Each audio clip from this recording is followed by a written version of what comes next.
Okay, this is Italeri 135th scale PT-109. This is one in a series of 7 PT boats that Italeri does in this scale. 2 of them are the 80-foot Elco boats, 2 are the 72-foot Vosper boats, and the latest release is the second version of the German S-boat, which is about this long when it's built.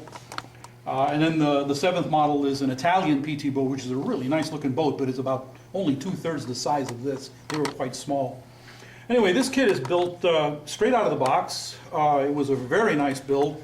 For those of you that have ever built any Italeri boat kits, they go together very, very well. No building issues whatsoever.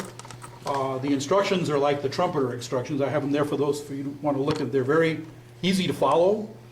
The kit represents the PT-109 on the morning before she was destroyed.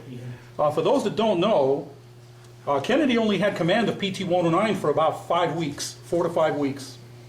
The boat was a derelict when he was assigned to it, and they had to repair it, and they had to get it seaworthy within a week, even though the movie says it had to be done in 24 hours. The movie, if everybody ever sees PT-109, is a fabulous movie. The boats that they used were genuine Elco 80-footers. They were survivors, probably, and I'm just guessing, they were probably the only survivors that they were used in a previous movie, which was the John Wayne They Were Expendable, Right. which were also Elco 80-footers. And I think those are probably the only remaining 80-footers that were the early ones that were used out of all the boats that were produced. The kit itself, there is very, very little photo etch involved. Like I said, the kit went together really, really well. The figures themselves are also Italeri figures. They are sold separately. And I was a little disappointed because Italeri is known for doing the really, really good figures, but when they produced these, I guess they used 2 different sets of molds from 2 different companies or anything, because these guys here are very, very nicely detailed, whereas these guys here are not as nicely detailed. This guy in particular really is in really bad shape as far as molding is concerned, so that's the reason why I hit him back there. It's a rare tropical disease. Probably, yeah, but they went, again, the figures themselves went together pretty well. The boat is painted, everything is painted in the Floatwool enamel paints that I inherited from George. It's too bad Floatwool doesn't exist anymore, because they made some really beautiful paints. And they made well over 300 different colors. The boat is painted in FS 36-102 medium green, and the bottom color there is actually their international orange, which actually is perfect to the color that they used to paint the PT boats, the early boats, which are painted in a color called copperoid. Right. As you can see on the sides there, I also done some repair work, which is done in the darker color, to show that, you know, that when the PT-109 was repaired, you know, a lot of work was done under the waterline. To get the effect that you see here with the 2-tone kind of like wash effect, what I did there was I painted the first color was the 102 FS color. Let that dry overnight, and then I came back and then I hit it with RLM, the German RLM 62 light green. And then I went back and hit it with some dry 3000 grit Tamiya paper, and then basically just stroked it back and forth before any of the fittings were put on. Then each section of the boat was installed, and again, fitted and blended to make sure the color pattern and the wave pattern from fading, sun fading, was put in. Let's see what else. Everything came with the kit, everything you see here. I didn't scratch build anything, I didn't get anything from any of the aftermarket kits. The 37mm cannon in particular is very nicely detailed. And Italeri actually made that mold, you know, got that gun. It's not somebody else's mold, it's theirs. So it's a pretty good thing. The gentleman with the standing in between the braces of the tank, that's actually John F. Kennedy, and if you look at his face closely, he actually does look like John F. Kennedy with sunglasses on. So it was really nicely done there. So. I got a question. You know, Yeah. was it Revell makes that PT-109, smaller one, and they've got like a lifesaver. That's right. Reels. Yeah. Does this kit come with it too? No, or it does not. What you see here is the way Kennedy had the boat after he received it. This boat, the only life-saving things they had were the donuts on the sides of the boat. Right. They ditched the raft. The rafts actually that wound up being used in this part of the war in 1943 arrived to their base at northern, Villa no, it wasn't Bella Bella, it was Rendova. Rendova, thank you. Yeah. It was Rendova, they arrived there rotted. So the entire squadron of PT boats didn't have the flat rafts. Okay, so they were not used. But you're right, it would have been situated right here. Yeah. The later model 80-foot Elco boat, the raft was put here. Yeah. On top of the deck here, because they fitted a 37 millimeter cannon on there. Right. You get run over by a destroyer in the dark and something like that, you're kind of in the hands of Allah anyway. Yeah.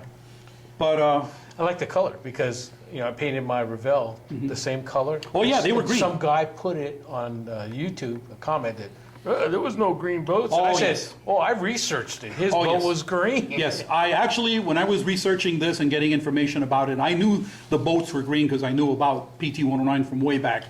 I remember there was way back when I was a kid, one of the surviving PT boats was in the Brooklyn Navy Yard, and they were using it as a Navy charity guide thing to collect money for the Navy and things like that, the reserves, I think, and the boat was green. It was one of these Elco Yep. boats, and it was still painted green. These boats were built in Bayonne, New Jersey. They were then taken to the Brooklyn Navy Yard, where they were fitted with all the outrigging things, which included the torpedo tubes, the weapons, and everything else. Then, when they were sent to New Caledonia by ship, that's where they got painted. And these guys painted these boats with brushes. In the sweating, humid heat, that's why the paint wash is showing that it looks Remember that movie unrigged. Operation Petticoat? Yeah, Yeah. the pink submarine? White primer and red primer, Yeah. what can we get? Yeah, yeah. So I wanted to actually show that effect. It's beautiful. Thank you. Are there any other questions? Now, probably our police get all bent out of shape about accuracy of color and everything. A lot of those things, like the Russian tanks and aircraft, they were painted by, when they came out of the factory, with whatever was handy. Right, that's true. Yeah. Yeah. The 109 didn't have any bumpers? Any what? No, Bumpers? no, You mean on the Yeah. side thing, like the Yeah. tires and ropes? No. Nope. nope. Now, is that standard for PT boats, or? They would not carry anything on PT boats that made them would slow them down. They wanted to get as much speed out of them, so they would ditch all sorts of equipment. They may have hung rope in loops along the Well, that's what I was sides curious. when they were coming up against. But you got to remember, where the docks that they used had the rubber tires and everything on them.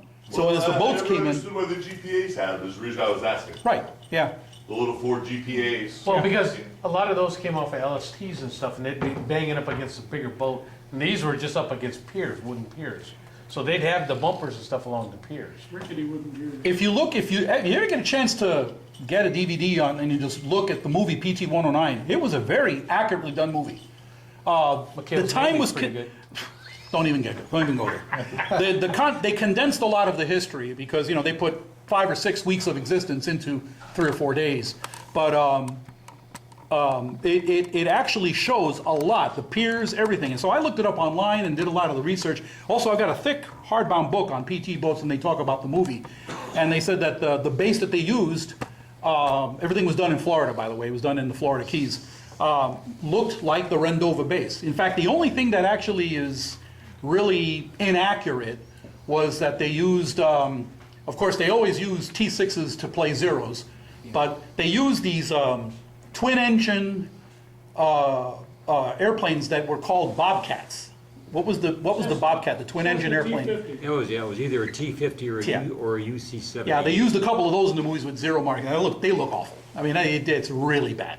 Other than that, the movie is actually quite accurate. And by the way, the wreck, the one that they actually saw crushed in half in the movie, was a real Elco boat that they destroyed for the movie.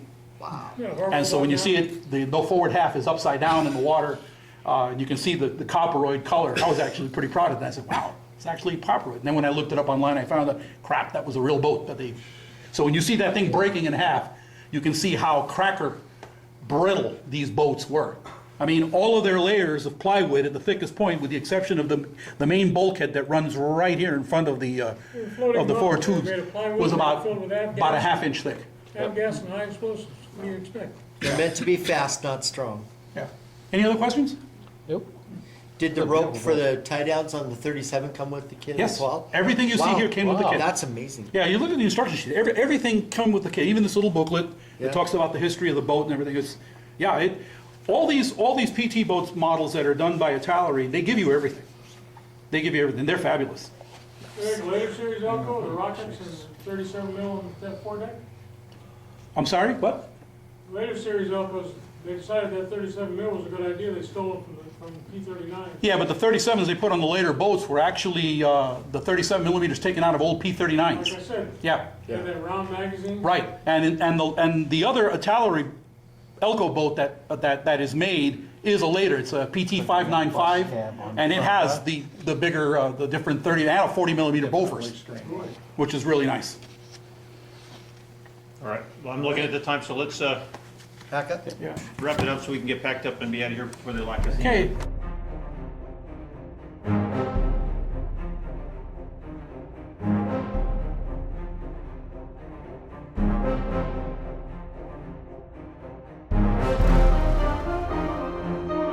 Thank